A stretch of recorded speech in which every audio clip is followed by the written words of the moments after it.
2700 mètres. On va découvrir les partants immédiatement avec à l'image ici d'ailleurs le numéro 1 Quadriche de Mai qui est très abandonné. Pécali avec Philippe Mascal est à 15 €, 12 € pour le 3 Rex Rose avec Aurélien David. D'autres concurrents, alors là on a une petite série outsider jusqu'au numéro 6 Canter Magique. Roy of Royce est joué le numéro 7, il est à 14 €. Roy of Royce qui est déféré pour la première fois les antérieurs à l'occasion des antérieurs, oui c'est ça, l'occasion de ce rendez-vous. On a Rêve d'été, Scarabian, le favori numéro 9 qui est à 3,80 € avec Nicolas Hench, idéalement situé vraiment là au premier échelon. Les 25 mètres ensuite avec Révélation d'amour qui est à 13 €. Le 11 Kinette Desblins qui en général finit bien ses courses quand elle peut être économisée durant le parcours. Playboy Eji, Rubin Hivernet, Jean Boileau, son pilote nous en a parlé, c'est le numéro 13, il y a 9,60 €. 4,90 pour le 14 Sylvie de Bétan. Des outsiders avec Sulk Tivoli ainsi que Paco Deslandes et puis Carignan en bas de tableau, numéro 17 avec Franck Jamard qui est à 13 €, 35 € pour le numéro 18 Pinky Duvernay avec Pierre Callier. Pierre battu vraiment tout à la fin tout à l'heure face à Jean Boileau, c'était dans la course précédente. Allez, les petites infos avec Cécile. On commence Cécile avec le numéro 7 Roy of Royce, déféré des antérieurs pour la première fois.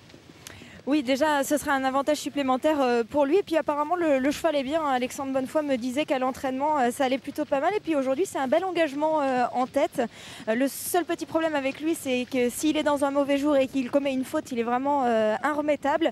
Mais bon, il avait l'air dans de bonnes dispositions au moment du hit. Et là, il est sur la piste plutôt décontracté.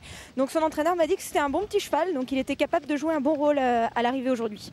Alors on a noté pour ce numéro 7 Roy of Royce qui s'était plutôt bien défendu d'ailleurs sur les pommes de Feur lors de sa rentrée. Il affrontait Sylvie de Bétan qu'on voit ici à gauche de l'image, c'est le numéro 14. Sylvie de Bétan avait l'avantage d'avoir couru à plusieurs reprises déjà, ce n'était pas le cas de Roy of Royce. Donc c'est un peu la ligne quand même, si on en retient un, eh bien, il faut sans doute retenir l'autre. On la voit d'ailleurs ici, cette Sylvie de Bétan avec David Aon. On a vu Rebelle d'Acante déjà pour cet entraînement tout à l'heure se mettre en évidence. Alors il y a 4 contre 1 pour Sylvie de Bétan qui est en train vraiment de retrouver un second souffle. Une deuxième place battue par Rubin Hivernet justement ici sur cette piste, c'était au mois de février. Et puis un mois plus tard, donc une victoire à Feur où elle s'était imposée vraiment de toute une classe ce jour-là. Il y avait des chevaux comme Soya également qui était juste derrière, 3e. Une ligne quand même assez flatteuse pour Sylvie de Bétan. On va suivre d'ailleurs son petit canter, son petit départ avec à ses côtés le 5, c'est Calais Genièvre. Et à droite, nous avons le numéro 8, Rêve d'été. Et juste devant, on ne va pas pouvoir voir tout le monde malheureusement, on avait Rubin Hivernet également, le numéro 13 avec Jean Boileau. Voilà, Rubin Hivernet qui est juste ici. Cheval qui se plaît en général ici sur l'hippodrome de la Soie. Mais comme l'a rappelé Jean Boileau, c'est un trotteur qui n'est pas forcément très simple, qui de temps à autre peut se montrer fautif. Il y a eu du mieux ces derniers temps et pour preuve, on avait vu sa belle prestation sur l'hippodrome de Saint-Galmier le 17 février. Il avait terminé 4e de chevaux comme Rebelle de Joux qu'on ne présente plus, comme Auckland du Moulin qui a fait très plaisir d'ailleurs à Georges Fournigaud. Auckland du Moulin, c'était la semaine dernière à Paris et il est possible qu'on retrouve au départ de l'étape du Grand National du Trot Auckland du Moulin au début du mois d'avril. On en reparlera. Voilà Scarabian, le favori, qui est à 3,80 €. Scarabian avec Nicolas Hench qui a remporté la première. Derrière, ça s'est passé peut-être un tout petit peu moins bien. Scarabian qui reste sur un succès à Cannes-sur-Mer, idéalement situé en tête. C'est un cheval qui traverse une belle période de forme. Et incontestablement, avant le coup, c'est une des priorités de la course.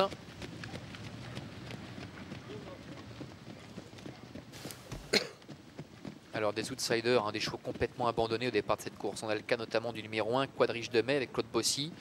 C'est un cheval qui avait gagné à Paray-le-Monial et à Bolène au mois de mai, au mois de juin le passé, mais depuis le cheval a accumulé les disqualifications. On a Rex Rose également, le numéro 3, Aurélien David qui effectue le déplacement avec ce fils d'Ipson de Mormal qui est à 14 contre 1. C'est un cheval qui n'a couru que 2 fois depuis le début de l'année. Une deuxième place à Chaland, une victoire l'autre jour sur l'hippodrome de Paray-le-Monial. Ce jour-là, son partenaire n'avait pas hésité à prendre très rapidement les choses en main et n'avait vraiment jamais été inquiété. Donc attention, ce cheval qui se plaît apparemment sur les parcours à main droite et qui est susceptible de prendre assez rapidement une bonne place stratégique, ce qui peut lui permettre de tirer son épingle du jeu.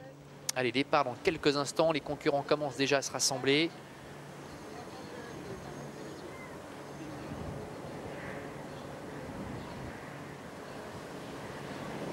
Ça volte.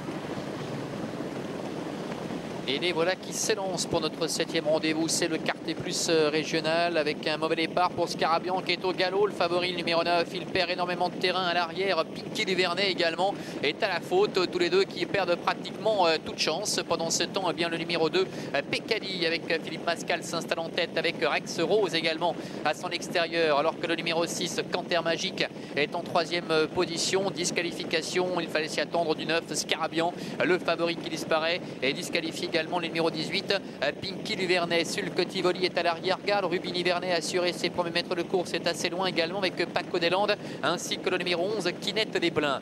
Le début de la ligne en face avec Rex Rose, le numéro 3 qui, comme lors de son succès à Paris-le-Monial, a pris la tête et la corde.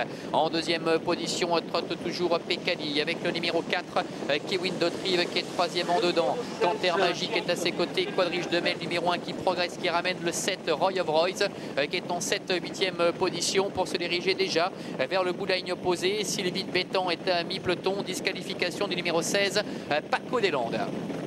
Le bout de la ligne en face avec Rex Rose, le fils d'Ibson Normal qui est en tête. Roy of Royce qui vient de plus en plus vite, complètement à l'extérieur avec un énorme outsider au centre, c'est Quadrige de Mai. Le numéro 1 avec Claude Bossy. La 4e place pour Pécali. Sylvie de Bétan qui a fait mouvement. Canter Magique est 5e et précède encore le numéro 8, Rêve d'été également qui est au centre. Alors que Carignan se retrouve pour l'instant dans le sillage de Ruby Nivernais et tente de se faire ramener en dehors. Passage devant les tribunes avec une accélération de Sylvie de Bétan, le numéro 14, David Aron, qui vient à la hauteur de Rex Rose, qui conserve la corde. Pécali est 3e, Quadrige de Mai est en 4e position avec également Kewin Dautrive qui est en dedans. Et puis à l'extérieur, Ruby Nivernais qui continue son effort, faute de l'as, Quadrige de Mai. Quadrige de Mai qui rétrograde. Ruby Nivernais qui essaie de se rabattre avec Carignan dans son sillage. Et à l'extérieur, une autre casaque orange toque bleu, c'est celle de Rêve d'été, le numéro 8 qui fait mouvement maintenant à l'extérieur avec Jean-Christophe Sorel. Disqualification de l'as, Quadrige de Mai. Début de la ligne en face. Rex Rose en tête avec Sylvie de Bétan à son extérieur. Ruby Nivernais qui avait repris un temps un dos se décale une nouvelle fois avec Jean Boileau et passe à l'offensive à l'extérieur. Kewin Dautrive est à la corde. Pécali est 5e, suivi par Rêve d'été, Carignan, Canter Magique, Roy of Royce.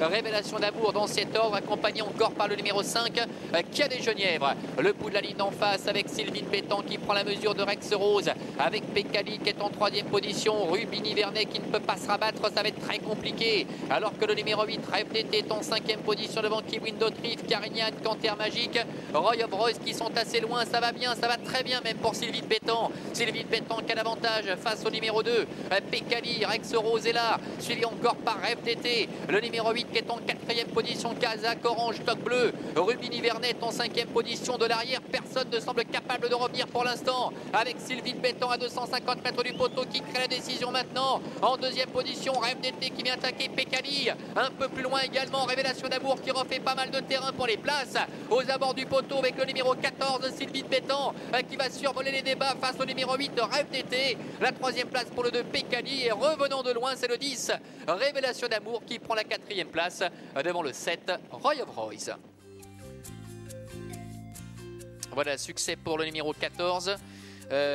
Sylvie de Bétan donc qui domine les débats avec David Aron en retrait. Rêve d'été qui trace une belle ligne droite. Le numéro 8 termine 2e. 3e place pour le numéro 2, Pécali, et Révélation d'amour, le numéro 10 qui a longtemps attendu à l'arrière, qui trace une très belle ligne droite pour prendre la 4e place à distance du numéro 7, Roy of Royce. Et puis on retiendra pour l'avenir à l'extérieur Sulk Tivoli qui termine plutôt plaisamment, le numéro 15 après avoir longtemps attendu avec Eric Becker. Sylvie de Bétan donc qui n'a pas manqué le coche. Déception malheureusement avec Scarabian, le numéro 9 qui était le favori de cette course. Malheureusement pour lui, ça s'est très mal passé dès le départ. Laurent, c'était quand même une course, c'est pas une course de comique hein, comme on dit. Ils ont vraiment été. C'est pas une course de rigolo. Hein. En face, méchant. Hein. Oh. Messieurs, c'était vraiment la journée de David Aron. Hein. Ah oui, avec la victoire de Rebelle Dacan tout à l'heure. Alors attention, on l'annonce rapidement, une enquête qui porte notamment, sachez-le, sur les allures du numéro 2, oui. Pécali, arrivé 3e. C'est important, Pécali est ici, Manu. Pour finir, elle était un petit peu fatiguée, effectivement, elle a pu se relâcher un peu. Bon, le commissaire va jeter un petit coup d'œil là-dessus. Auquel cas, donc on rappelle que c'est le numéro 7 qui est 5e, hein, à savoir Roy of Royce, 14, 8, 2, 10 et 7. Et enquête donc notamment sur les allures du 2. pour l'avenir. On voit que Révélation d'Amour termine très correctement en retrait. Et puis on a Sulk Tivoli également ici à l'extérieur qui termine convenablement. Un cheval qui avait montré beaucoup de capacité en début de carrière. Rubin Ivernais est très nettement rentré dans le rang tout au long des 450 derniers mètres. Parfait. Écoutez, je vous remercie pour cette magnifique épreuve. C'est l'avant-dernière. Déjà, c'est passé vite quand même. Hein. Et oui. On passe à la course de Jean-Charles Piton. Ouais. La course de Jean-Charles après, qui sera au sulky de Rançon avec le numéro 7, un engagement très correct. D'ailleurs, on en reparlera tout à l'heure. Donc à tout à l'heure, Cécile, à tout à l'heure, Laurent. Il faut qu'on aille à nouveau à Fontainebleau, retrouver cette fois-ci l'équipe au grand complet. C'est la joie. Fontainebleau pour la 4e, le prix Cor de Chasse. Mais avant, François Prado a rencontré Yannick Foin, qui avait scellé le vainqueur de la course précédente. On écoute Yannick Foin au micro de François Prado. Votre réaction sur la victoire de danseurs brésiliens? Tout d'abord, c'est un plaisir, je dirais, entre amis et familial, parce que c'est sympa.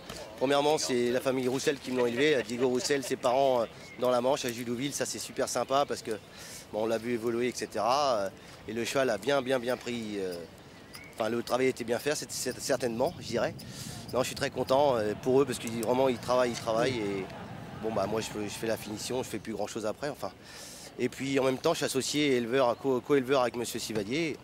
Ce sont des amis de longue date. Ça a été même l'un de mes premiers propriétaires. Donc, je suis assez... cette victoire me tient à cœur. Ouais, je me sens un petit peu ému, c'est sympa. C'est un poulain qui a gros de marge ou quoi? À le voir comme ça se déplacer, il me plaît beaucoup.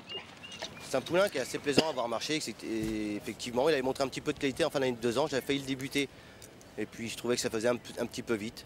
Alors il avait bien bossé pour débuter. Donc ce qu'il avait acquis en fin d'année, il l'a eu un peu pour le début d'année. Bon, on a peut-être démarré un petit peu l'année un petit peu tôt. Maintenant, ces chevaux-là, comme il avait de l'expérience, on en a profité. On va voir comment il évolue. C'est un cheval qui tient à distance, comme on peut le voir. Je l'ai engagé dans le haut-quart parce que je me suis dit on sait jamais. Et pourquoi? Comme ça? Non, c'est un cheval qui avait montré un petit peu de qualité le matin, donc je me dis on sait jamais. La route est longue, mais le haut-quart, c'est le seul groupe où il fallait engager de bonne heure et que c'est la seule distance la plus longue, disons. Alors voilà, je me suis permis de faire ça et non, le cheval avait montré de jolies choses le matin, il répète, je suis ravi. Un petit secret d'écurie, est-ce que c'est un cheval qui saute? Ah oui, là, il a appris à sauter de bonne heure chez moi. Il est d'ailleurs assez doué, donc il n'aura pas de souci à aller sur les obstacles, pas du tout, parce que bon, j'ai ralenti sur les obstacles parce qu'on ne peut pas tout faire, le plat et l'obstacle, mais il ne faudrait pas grand-chose pour y aller. Entendu, un mot sur la pouliche qui termine 2e, Shiny Dream tout à l'heure. Elle a eu une bonne course aux avant-postes et elle a bien accéléré aussi. Tout à fait, une pouliche qui s'était montrée propre l'autre fois. Elle n'avait pas trop compris, elle est arrivée, elle initiait, etc. Elle est 7e sans trop comprendre ce qu'on lui demandait. Là, pareil, la distance l'a arrangée. C'est des chevaux qui sont bien dans leur tête, ça c'est assez sympa. Quand ils sont bien dans leur tête comme ça, on peut déjà penser à les rallonger, etc. Et elle avait montré des bons débuts, donc elle confirme aujourd'hui, c'est toujours plaisant pour une 2e course. Merci et bravo.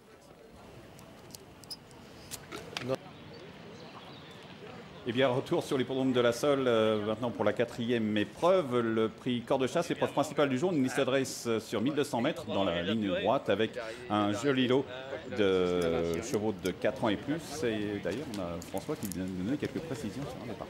Ouais, j'ai Christian Baillet pour parler d'X-Gant et de Miasson. Ça y est, c'est enfin la confrontation entre vos 2 bons sprinteurs. Oh, la confrontation, c'est un grand mot. On va dire qu'aujourd'hui, il fallait qu'ils se rencontrent, donc ils se rencontrent. Vous avez toujours eu une préférence pour lequel? Non, je ne veux pas dire des préférences. J'ai toujours beaucoup aimé Miasson, c'est un cheval que j'adore. Maintenant, il a 5 ans, l'autre a 4 ans. Mais l'autre de 4 ans est un bon cheval aussi. Et je pense qu'aujourd'hui, il est sûrement peut-être plus avantagé parce qu'ici,